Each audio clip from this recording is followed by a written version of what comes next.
मानी जाती है, क्योंकि वन शॉट आपको सेलेक्ट करना है। वन शॉट आपको एसआरएम दोबारा मौका नहीं देगा काउंसलिंग के अंदर, मतलब पहले ही बार में। तो जैसे ही राउंड 1 की काउंसलिंग खुलेगी, आपको सिर्फ एक ही कैंपस और उसके अंदर एक ही जो है ब्रांच सेलेक्ट करने का ऑप्शन आएगा। अदरवाइज ये ऑप्शन सारे रहेंगे कि भैया उसमें केटीआर भी पार्टिसिपेट कर रहा है, रामापुरम भी पार्टिसिपेट कर रहा है, बड़ा पलानी पार्टिसिपेट। तो गाइस फाइनली एसआरएम जेईई 2026 का रिजल्ट आज 3 बजे जो है डिक्लेयर हो गया। ठीक है, तो इसके बाद क्या प्रोसेस रहेगा, किस तरीके से आपको एसआरएम जेईई जो है आपको कंडक्ट करवाना है, अपना जो काउंसलिंग प्रोसेस है करवाना है, और कितनी रैंक तक कौन सा कैंपस और कौन सा ब्रांच मिलेगा, उस पर हम लोग बात कर लेते हैं। ठीक है, तो बहुत ज़्यादा इंपॉर्टेंट है यार, क्योंकि एसआरएम जेईई काफ़ी सारी चीज़ों को डिस्क्लोज नहीं करता है। ठीक है, तो सबसे पहले इंपॉर्टेंट डेट्स पे आ जाते हैं भैया। आज आपका रिजल्ट जो है 5 मई को आ चुका है। ठीक है, एसआरएम ने अपना रिजल्ट डिक्लेयर कर दिया है 3 बजे। अब सबसे इंपॉर्टेंट क्या है, जब रिजल्ट आ जाता है उसके बाद होगी आपकी चॉइस फिलिंग। ठीक है, तो चॉइस फिलिंग जो है राउंड 1 के लिए वो आपका 7 मई से लेके 3 PM पे चॉइस फिलिंग खुलेगा और 10 मई 11 PM तक वैलिड है। 3 डेज का विंडो आपको दे रहे हैं चॉइस फिलिंग भरने के लिए। ठीक है, अब क्या होगा, जब आप चॉइस फिलिंग फिल करोगे तो प्रोग्राम जो आपने फिल किया उसके बेसिस पे अलॉटमेंट आएगा, है ना। जैसे ही अलॉटमेंट आएगा, payment of counselling fees for allotted student आपको देना, ये देना है आपको 14 मई से लेके 21 मई तक, है ना। तो एक लंबा टाइम आपको देना है कि भैया आपको जो अलॉटमेंट सीट मिली है उस पर आपको प्रोसीड करना है। जैसे ही आप ये कर दोगे उसके बाद आपको पेमेंट ऑफ फुल फी करनी पड़ेगी, और इसके लिए भी लोग थोड़ा सा टाइम देते हैं। 31 मई तक जो है आपको पूरी पेमेंट यहाँ पे जो है करनी है। ठीक है, अब किस तरीके से कैसे पूरा प्रोसेस रहता है उस पर हम लोग बात कर लेते हैं। एसआरएम जेईई यार काफ़ी सारी चीज़ों को डिस्क्लोज नहीं करता है ना। बेसिक सी एलिजिबिलिटी क्राइटेरिया पे बात कर लेते हैं कि भैया इनका क्या क्या एलिजिबिलिटी क्राइटेरिया है, कितने कितने कैंपसेस काउंसलिंग के अंदर जो है पार्टिसिपेट कर रहे होंगे। ठीक है, तो ये एसआरएम के कैंपसेस है यार। SRM IST Chennai, KTR Coimbatore campus number 1 campus, favourable campus, सब लोग इसी को टारगेट कर रहे होते हैं। हालांकि चेन्नई के अंदर और भी है, ये चेन्नई के अंदर इतने सारे कैंपस लाइट करते हैं। रामापुरम है, बड़ा पलानी है, तिरुचिरापल्ली कैंपस है ना। फिर आपके लिए एनसीआर मोदी नगर कैंपस जो गाजियाबाद कैंपस है वो भी चेन्नई कैंपस के अंदर ही आता है। फिर एसआरएम यूनिवर्सिटी भी है, इसके अंदर भी 2 कैंपस हैं, 3 कैंपस है बेसिकली। एक आपका एपी है अमरावती कैंपस, और इसका बाद जो है एनसीआर सोनीपत हरियाणा कैंपस भी है। तो ये सारी काउंसलिंग के अंदर पार्टिसिपेट कर रहे होंगे। अब बहुत सारे पेरेंट्स स्टूडेंट का डाउट होगा कि सर हमें कौन सा कैंपस चूज़ करना है, कैसे सेलेक्ट करना है, और ये बहुत मिस्टीरियस काउंसलिंग है। एग्जैक्टली आपको तो आइडिया भी नहीं होगा कि एसआरएम के अंदर नंबर ऑफ सीट्स कितनी है और चॉइस फिलिंग प्रेफरेंस में आपको कैसे सिलेक्शन लेना है। ठीक है, उस पर हम लोग पहले बात कर लेते हैं।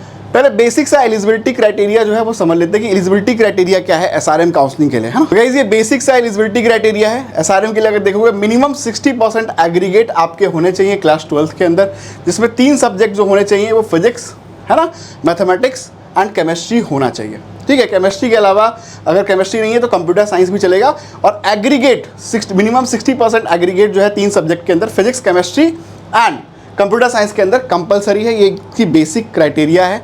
ठीक है, काउंसलिंग के लिए, है ना।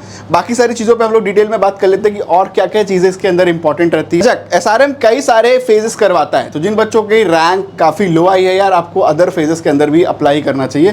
फेज़ 1 इसका ऑलरेडी कंप्लीट हो चुका है, रिजल्ट आ चुका है। इसके बाद आपका फेज़ 2 भी होगा। ठीक है, फेज़ 2 के अंदर भी परेशान नहीं होना है। केटीआर कैंपस स्टिल फेज़ 2 में बच्चों को मिला है, दिलवाया है। फेज़ 3 तक बच्चों को केटीआर के अंदर सीएससी मिली है। तो इस चीज़ के लिए आपको परेशान नहीं होना कि भैया फेज़ 1 के अंदर ही क्या सारी सीटें भर जाती हैं, अगर मेरा डिजर्विंग नहीं मिलेगा तो आप फेज़ 2 एंड फेज़ 3 को भी सेपरेटली अप्लाई कर सकते हो। इसकी डेट्स जो है यहाँ पे मेंशन है, वो आप देख लीजिए, है ना। थोड़ा आगे बढ़ते हैं और बाकी चीज़ों पर बात कर लेते हैं। ठीक है, अब बात कर लेते हैं एसआरएम आईएसटी जो आपका चेन्नई कैंपस है, केटीआर कोयंबटूर कैंपस, है ना। 1985 का एस्टैब्लिशमेंट है, one of the oldest campus है यार।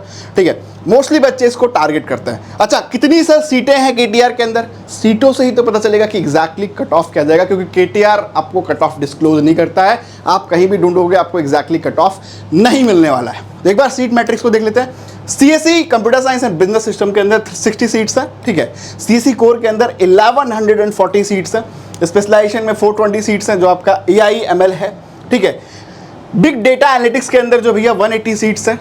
ब्लॉकचेन टेक्नोलॉजी के अंदर 60 सीट्स हैं। ठीक है, अभी और भी बहुत सारे स्पेशलाइजेशन है केटीआर के अंदर। ठीक है, क्लाउड कंप्यूटिंग है, कंप्यूटर नेटवर्किंग है, साइबर सिक्योरिटी है, डेटा साइंस है, गेमिंग टेक्नोलॉजी है। यहाँ पे 60 सीट्स यहाँ पे भी है। ठीक है, टोटल करोगे सारी सीट्स को जोड़ के जहाँ पे और भी स्पेशलाइजेशन है, IoT है एंड सॉफ्टवेयर इंजीनियरिंग जैसे स्पेशलाइजेशन भी हैं। तो हम यहाँ पे बात करें कि टोटल जो CSE की सीट्स हैं वो 2940 सीट्स हैं, ठीक है। CSE के अलावा भी अदर सीट्स हैं, तो भैया वो कितनी है, तो वो है टोटल सीट्स जोड़ के जब CSE और अदर सीट्स को कंबाइन करोगे तो 5730 सीट्स सिर्फ SRM के पास है, SRM KTR के पास, है ना। तो इतनी सारी सीट्स के साथ SRM जो है अपनी काउंसलिंग कंडक्ट कर रहा होता है। अब जरा देख लीजिए कि और क्या क्या होता है। अच्छा, रमापुरम के अंदर कितनी सीट्स है, रमापुरम के अंदर 2520 सीट्स है, ठीक है। चेन्नई के अंदर कितनी सीट्स है, चेन्नई के अंदर बड़ा पलानी जो है, सॉरी इसके अंदर जो है 660 सीटें हैं। त्रिचुपल्ली कैंपस जो इसका चेन्नई के अंदर ही आता है उस पर कितनी सीट्स हैं, उसमें 1620 सीट्स हैं, ठीक है। मोदी नगर वाले में भी 1260 सीटें हैं टोटल, है ना। तो यहाँ पे 1260 सीट्स हैं, ठीक है। अब ये जो अलग कैंपस हैं जो आपका SRM यूनिवर्सिटी के अंदर आ जाते हैं, अभी तो SRM IST के मैंने सारे कैंपस डिस्कस करके, ये AP जो है SRM यूनिवर्सिटी के अंदर आता है, हालांकि एक ही ग्रुप है, अलग अलग नाम है इनके। अब यहाँ पे जो CSE की सीट्स हैं वो 2000 है और टोटल सीट 2270 सीट्स हैं इसके अंदर, ठीक है। अब SRM यूनिवर्सिटी सोनीपत के लिए बात कर लेते हैं कि भैया सोनीपत हरियाणा के अंदर कितनी सीट्स हैं। तो यहाँ पे जरा देख लीजिए कि सोनीपत के पास 870 सीट्स हैं। कितना फीस SRM आपसे चार्ज करेगा उस पर बात कर लेते हैं। तो यहाँ पे अलग अलग ब्रांचेस के हिसाब से आपको अलग अलग फीस देनी होती है। वन टाइम फीस की बात करेंगे तो 10,000 रुपीज़ आपको वन टाइम फीस होती है, जैसे ही आपको अलॉटमेंट आएगा तुरंत आपको पेमेंट करनी होती है। ट्यूशन फ़ी की बात करें तो ये आपका ट्यूशन फ़ी है, ठीक है। आप यहाँ पे देख सकते हैं कि CSE AIML के लिए 4,50,000 है। अगर अदर स्पेशलाइजेशन की बात करें, AI की बात करें, बिग डेटा की बात करें, या क्लाउड कंप्यूटिंग की बात करें, या साइबर सिक्योरिटी की बात करें, या CSIT की बात करें, सॉफ्टवेयर इंजीनियरिंग की बात करें, या डेटा साइंस की बात करें, तो 4 लाख रुपये से आपकी फ़ीस जाएगी, 4 लाख, है ना। इसके अलावा कुछ और भी स्पेशलाइजेशन थे, जैसे IoT था, तो उन सब में थोड़ी सी फीस और कम है, 3,50,000 है। और इसके अलावा जो अदर ब्रांचेस हैं उसमें फीस जो है 2,50,000 के आसपास है। ऑटोमेटिव, है ना, एरोस्पेस और आर्किटेक्चर कोर्सेज के लिए ये आपकी फ़ीस रहती है। अब सबसे बड़ा डाउट, सर कट ऑफ, क्या कट ऑफ जाएगा, किस तरीके से हमको कैंपस भरना है। SRM की काउंसलिंग काफ़ी कॉम्प्लिकेटेड काउंसलिंग मानी जाती है, क्योंकि वन शॉट आपको सेलेक्ट करना है, वन शॉट। आपको SRM दोबारा मौका नहीं देगा काउंसलिंग के अंदर, मतलब पहले ही बार में। तो जैसे ही राउंड 1 की काउंसलिंग खुलेगी आपको सिर्फ एक ही कैंपस और उसके अंदर एक ही जो है ब्रांच सेलेक्ट करने का ऑप्शन आएगा। अदरवाइज ये ऑप्शन सारे रहेंगे कि भैया उसमें KTR भी पार्टिसिपेट कर रहा है, रामापुरम भी पार्टिसिपेट कर रहा है, बड़ा पलानी पार्टिसिपेट कर रहा है, और AP के अंदर जो SRM यूनिवर्सिटी है ना, आम्रवती है, या सोनीपत हरियाणा है, गाजियाबाद का कैंपस, तो वो सब दिखेगा। लेकिन सेलेक्ट कोई आप एक ब्रांच और एक कैंपस, मतलब एक कैंपस और एक ब्रांच ही आप फिल कर पाओगे। तो यहाँ पे बच्चों को कट ऑफ का आइडिया नहीं होता। देखो यार, एक बेसिक कट ऑफ मैं बता देता हूँ, हालांकि आपको कट ऑफ कहीं नहीं मिलेगा, ये हमारे बच्चों का डेटा है जिनका एडमिशन कट ऑफ की बात कर लेते हैं, लेकिन कट ऑफ को लेके बहुत सारे बच्चे कंफ्यूजन में रहेंगे।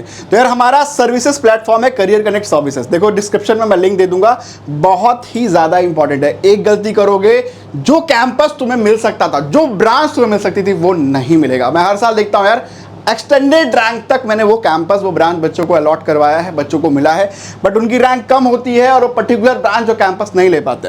हमारा बहुत ही बेसिक सा सपोर्ट है। सर्विसेज के अंदर जाओगे, इंजीनियरिंग टैब के अंदर आपको मिल जाएगा 799 वाला पैकेज, है ना। इसके अलावा भी पैकेजेस है, बट 799 में एटलीस्ट आप डिस्कस कर लो कि भैया SRM में मुझे क्या पॉसिबिलिटी बन सकती है। बेस्ड ऑन आर डेटा हम बता देंगे कि आपको क्या क्या मिल सकता है। इसका लिंक मैं डिस्क्रिप्शन में दे दूंगा, बहुत ज़्यादा इंपॉर्टेंट है। जो भी पेरेंट्स या जो स्टूडेंट्स SRM की काउंसलिंग कंडक्ट करा रहे हैं, वो 799 के अंदर आप इनरोल करिएगा, ठीक है। इसके बाद हमारे जो मेंटर्स हैं वो आपको कॉल करेंगे और डिस्कस कर लेंगे कि आपके लिए क्या बेस्ट हो सकता है ना। तो बहुत ही बेसिक सा सपोर्ट है यार, डेफिनेटली आप लीजिए, क्योंकि अदरवाइज आप गलती करोगे। कट ऑफ का आपको आइडिया नहीं है, कौन सा कैंपस आपकी रैंक पे मिल सकता है। हालांकि फिर भी मैं एक बेसिक ओवरव्यू दे दूंगा, है ना, लेकिन इसके अंदर एक वन टाइम का डिस्कशन मिल जाएगा और SRM के लिए गाइडेंस भी मिल जाएगी, जो कि बहुत ही ज़्यादा हेल्पफुल रहेगा। तो उसको आप फटाफट से इनरोल कर सकते हैं। अब कट ऑफ के ऊपर बात कर लेते हैं कि सर KTR कैंपस और जो अदर कैंपस है वहाँ तक CSE मुझे कितनी रैंक तक मिल सकता है, ठीक है। तो अब जरा ब्रांच वाइज कट ऑफ बताते हैं। KTR के अंदर, है ना, एक्सपेक्टेड जो है वो CSE 3000 रैंक तक भी चली गई थी, ठीक है। तो इतनी रैंक तक भी बच्चों को कंप्यूटर साइंस मिला हुआ है। AIML के देखोगे तो 6000 रैंक तक, डेटा साइंस 10,000 रैंक तक, IT 12,000 रैंक तक, एंड ECE में भैया इतने एक्सटेंडेड रैंक तक होता है एडमिशन। 33,000 रैंक तक भी बच्चों को इलेक्ट्रॉनिक्स जैसी ब्रांचेस, मैकेनिकल 50,000 रैंक तक भी मिला हुआ है। अदर कैंपस की बात कर ले कि अदर कैंपस में सर क्या कट ऑफ रहता है, ये KTR का है, ये अदर कैंपस का कट ऑफ है। यहाँ पे CSE देखोगे 20,000 रैंक तक, EIML 25,000 रैंक तक, डेटा साइंस की बात करोगे 33,000 रैंक तक, IT 25,000 रैंक तक, इलेक्ट्रॉनिक्स एंड कम्युनिकेशन 90,000 रैंक तक भी आपको EC जो है, अगर आपकी इतनी रैंक आ रही है तब भी आपको मिल जाएगा। मैकेनिकल एट एनी रैंक, तो मैकेनिकल के लिए किसी भी रैंक के अंदर जो है SRM के अंदर आपका एडमिशन हो जाएगा, ठीक है। Civil engineering, chemical, biotechnology, biomedical, aerospace खैर 15,000 रैंक से लेके KTR के अंदर, और अदर कैंपस में 55,000, क्योंकि KTR के अंदर कई सारे बच्चे एरोस्पेस की काफ़ी डिमांड करते हैं, है ना। मेगाट्रॉनिक्स 40,000 रैंक तक पॉसिबिलिटी बन जाएगी, और अदर कैंपस में एट एनी रैंक आपका जो है एडमिशन हो जाएगा। इसके अलावा एक डिटेल वीडियो आएगी काउंसलिंग प्रोसेस में चॉइस फिलिंग किस तरीके से करना है। तो इस तरह के अपडेट्स को पाने के लिए चैनल को सब्सक्राइब रखें, और हाईली रिकमेंडेड है ये 799 वाला प्लान आप इनरोल करिए, अदरवाइज आप डेफिनेटली कोई ना कोई गलती करोगे ही करोगे। एक्सपेक्टेड जो हो सकता था, जो आपके लिए हो सकता है, वो आप डेफिनेटली मिस आउट करोगे, क्योंकि यहाँ पे पैनिक होता है, भैया एक ही ऑप्शन सेलेक्ट करने के लिए मिलता है। मैं एक बार पोर्टल के लिए एग्जाम्पल, इस तरीके से कुछ आपका पोर्टल जो है यहाँ पे दिख रहा होता है, हालांकि इस पर एक डिटेल वीडियो भी मैं बता दूंगा, ठीक है। यहाँ पे आप बेसिक यूजर ID पासवर्ड डाल के लॉगिन करोगे, और यहाँ पे अपने डॉक्यूमेंट्स को अपलोड करने का ऑप्शन आएगा। यहाँ पे उसके पहले वेरीफाई वगैरह कर लोगे आप, है ना। उसके बाद यहाँ पे प्रोग्राम सेलेक्ट करने का ऑप्शन आएगा, ठीक है। यहाँ पे एक सिंगल टैब आता है, that is a single tab only, कि एक ही प्रोग्राम, मतलब एक ही कैंपस। फॉर एग्जाम्पल किसी बच्चे ने KTR सेलेक्ट किया, उसके साथ वो सिर्फ एक ही ब्रांच सेलेक्ट कर सकता है। अगर उसने CSE सेलेक्ट कर ली, और अगर उसको CSE अलॉट नहीं हुई, अदर ऑप्शन जो अलॉट हो सकता है, तो मे बी उसको स्पेशलाइजेशन में AIML मिल जाता, है ना। तो इस तरीके से बच्चे मिस्टेक करते हैं। कई बार बच्चे पैनिक में क्या करते हैं, भैया ECE ले लेते हैं, हालांकि उस बच्चे को CSE भी मिल सकती थी, आपका पैसा वेस्ट हो जाता है, ठीक है। Thank you so much guys for watching this video.